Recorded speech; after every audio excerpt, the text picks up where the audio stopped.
다니엘 3장 1절. 느부갓네살 왕이 금으로 신상을 만들었으니 높이는 60규빗이요 너비는 6규빗이라. 그것을 바벨론 지방의 두라 평지에 세웠더라. 느부갓네살 왕이 사람을 보내어 총독과 수령과 행정관과 모사와 재무관과 재판관과 법률사와 각 지방 모든 관원을 느부갓네살 왕이 세운 신상의 낙성식에 참석하게 하며 5절. 너희는 나팔과 피리와 수금과 삼현금과 양금과 생황과 및 모든 악기 소리를 들을 때에 엎드려 느부갓네살 왕이 세운 금 신상에게 절하라.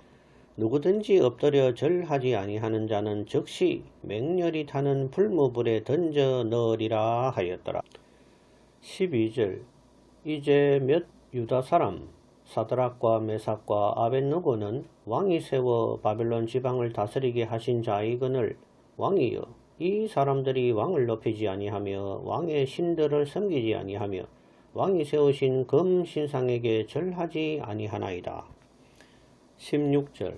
사드락과 메삭과 아벳느고가 왕에게 대답하여 이르되 느부갓네살이여, 우리가 이 일에 대하여 왕에게 대답할 필요가 없나이다.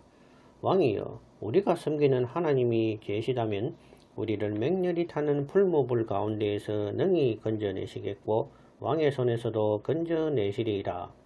그렇게 아니하실지라도 왕이여, 우리가 왕의 신들을 섬기지도 아니하고 왕이 세우신 금 신상에게 절하지도 아니할 줄을 아옵소서.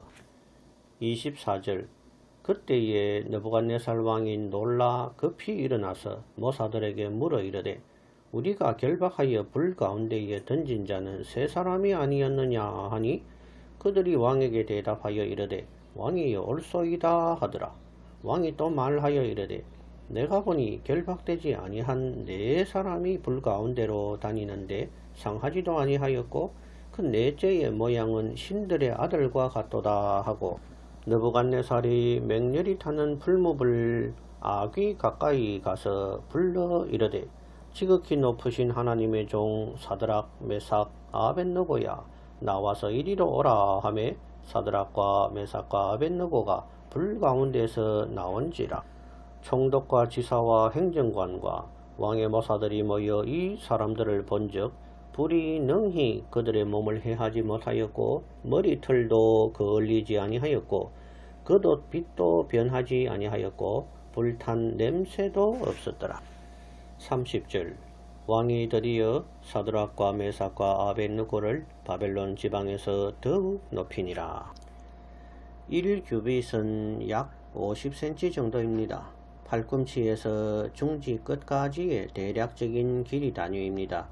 그러므로 높이가 30m, 폭이 3m 되는 엄청난 크기의 신상을 세우고 거기에 절을 하라고 강요하고 있는 것입니다. 다니엘의 세 친구는 왕의 명령에 굴복하지 않고 절을 하지 않았습니다. 사드락과 메삭과 아벳느고는 목숨을 버릴 작정을 하고 절을 하지 않은 것입니다. 당시에 하나님이 세 사람을 불에 타서 죽지 않게 하셨습니다. 그것은 느부갓네살에게 큰 교훈, 즉 이스라엘의 하나님이 지극히 높으신 하나님인 줄을 알게 하기 위해서였습니다. 하나님께서는 스데반이나 이사야나 야고보 등 같은 사람들은 순교하게도 하시고 또 하나냐와 미사엘과 아사랴 같은 사람은 이적으로 살리기도 하시는 모습을 봅니다. 어떤 것이 좋고 어떤 것이 나쁘다 생각할 수는 없는 문제입니다. 다만 하나님의 영광을 드러내기 위해서 이렇게도 하시고 저렇게도 하시는 것입니다. 하나님은 토기장이이십니다.